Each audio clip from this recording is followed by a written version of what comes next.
ये राम जन्मभूमि प्रकट महोत्सव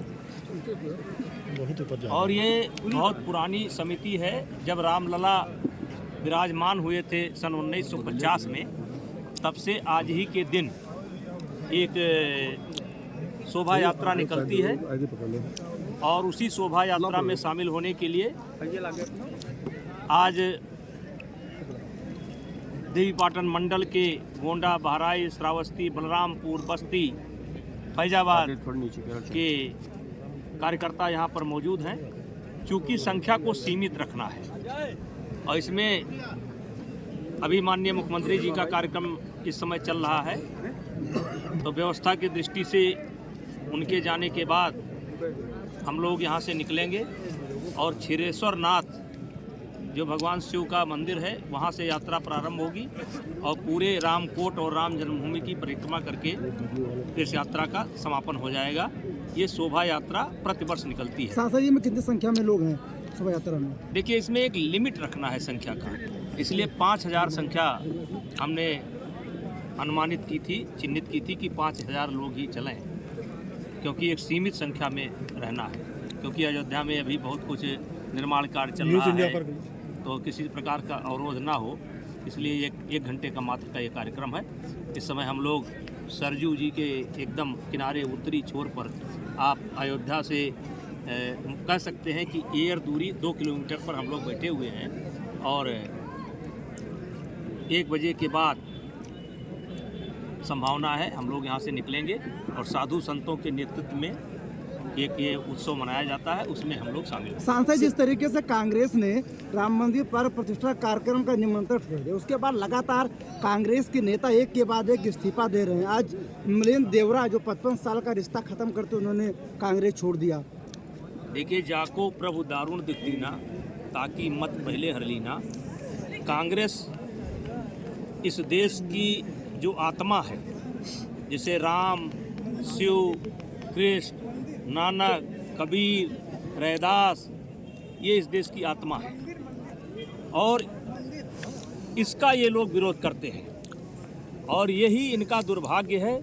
इसीलिए ये बढ़ने के बजाय लगातार रसातल में जा रहे हैं। सांसद जी, जिस तरह से साधु संतों का सम्मान कर रहा है देश पूरा, वही पश्चिम बंगाल में जिस तरह से साधु संतों के ऊपर आक्रमण हुआ, किस नजरिए से देखते हैं?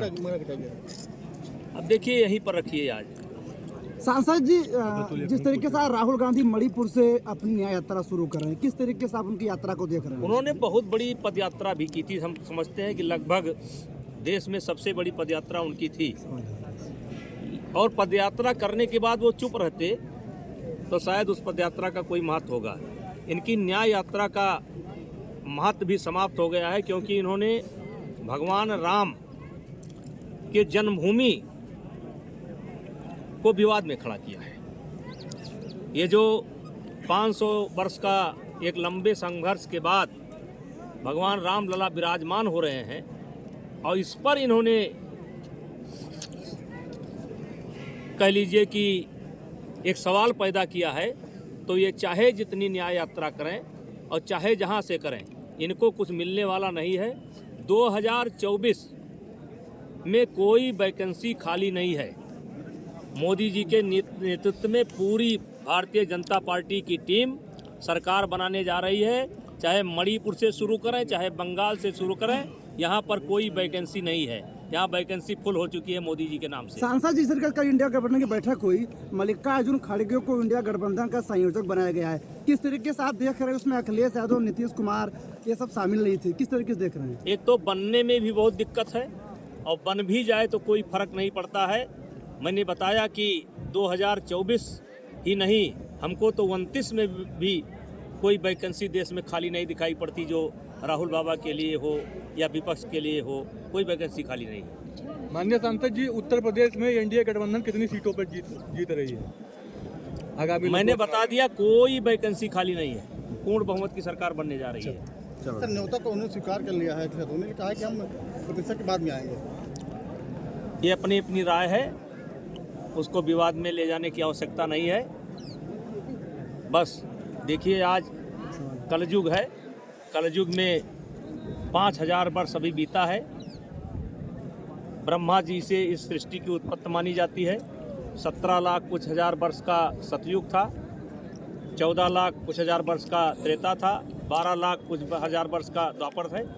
और आज देखिए कि मोदी जी के नेतृत्व में पूरे देश के अंदर कलयुग के बजाय त्रेता युग का माहौल दिखाई पड़ रहा है। चारों तरफ जय श्री राम की धूम मची हुई है। सांसद जी, आप ही के पार्टी के सांसदों ने कहा कि अब अयोध्या के बाद मथुरा का नंबर है।